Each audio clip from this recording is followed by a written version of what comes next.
folks, it's Luke from GAK at NAMM with Jake from the Fender Custom Shop, who's going to show us through some of the new sort of NAMM only stock they've got and some of the new bits we've got on the way already.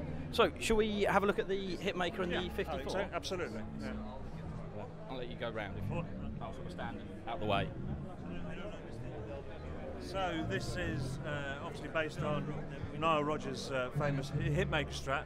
This is a limited edition, so there's 100 pieces worldwide, and allocated to each of the territories in relatively restricted numbers. So in the UK we don't have many of these guitars coming in at all.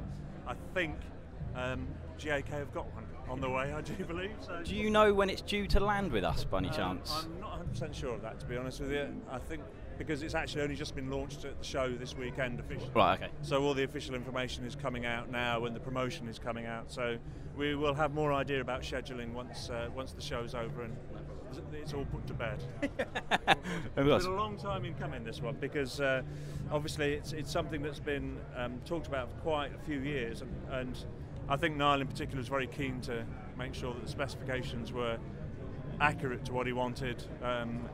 If you've been playing something that long, you're going to want to get it right before giving it to someone. And it's so critical for his sound and the way he's produced music over the years. It's been central to the whole thing. So to make sure that the project is worthy of its heritage, then you have to take a bit of time on it. You know? Of course. And how about the 54? 54, well, this is 60th anniversary of the release of the original 54 Strat. So this is available this year.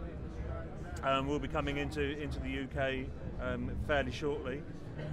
Essentially based on the classic 54 Strat, but with a few modern tweaks. So we have modern fretboard radius and modern frets.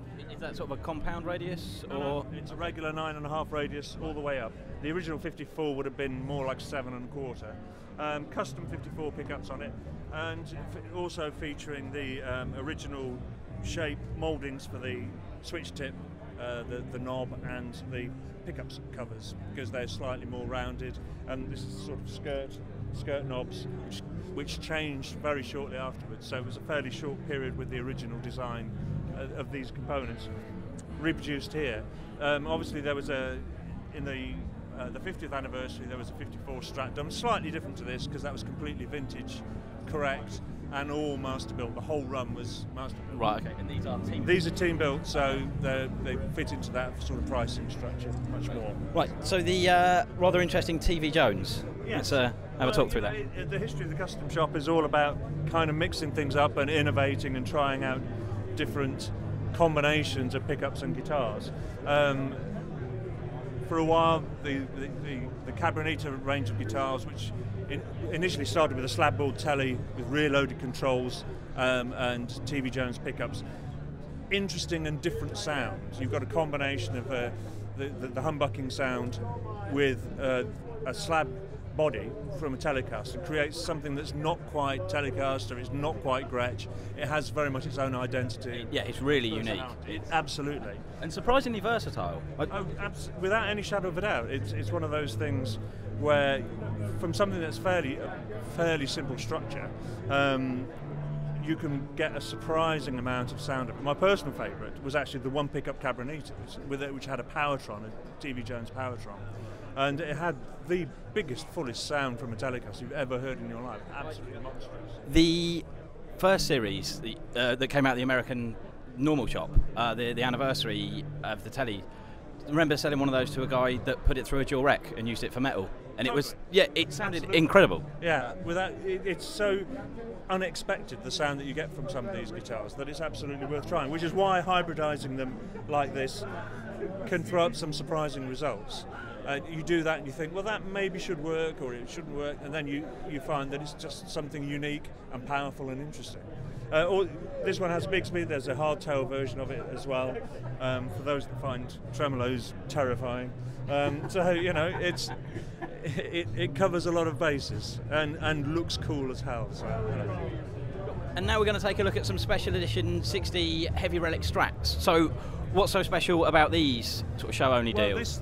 These guitars represent, for the last few NAMM shows, there's always been what is called the colour war, which is every custom colour, the key custom colours from the 1960s reproduced on a guitar or another. We've done Mustangs, we've done Esquires. This year it's a colour over colour, which basically means it's a guitar which was originally sprayed sunburst and then has been oversprayed with a second custom colour, and the relicing process then reveals that colour underneath. This is basically emulating what used to happen back in the 60s, where the factory, if it suddenly had an order for, you know, say an extra 100 Olympic white guitars and they only had sunburst built, they would overspray them.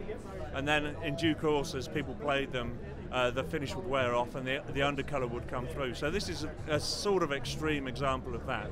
In the case of these guitars, they also feature a AAA grade flame maple neck, which is generally only available on master-built instruments. These are team custom build. Yeah. So this is being offered as a NAMM only exclusive in this combination of pickups, Cool. neck and finish. And here we've got a bunch of 60s Relic Strats. So if you want to give us a quick talk through the significant point. Again, I mean, people, I imagine, by now are probably fairly familiar with the concept of relics, which is aging the guitar to represent the period from which it comes. These guitars, over recent years, we've done much more in the way of modern radiuses, modern frets. In the case of these instruments here, these are NAMM only, they are fully vintage spec, so it's vintage radius, vintage frets, relic, and these feature for the first time what is known as an L series serial number, which replicates essentially the way they were done back in the 60s. So up until fairly recently, a relic guitar would always have a serial number starting with an R. Right. These guitars have a serial number starting with an L, which is a small detail, but it's so important. It's important in the history of Fender guitars. And I mean, an L plate from an original guitar on its own will fetch hundreds of pounds. It's one of those things that collectors look out for, they go for, and it's reproduced here for the first time as an official Fender product. Cool.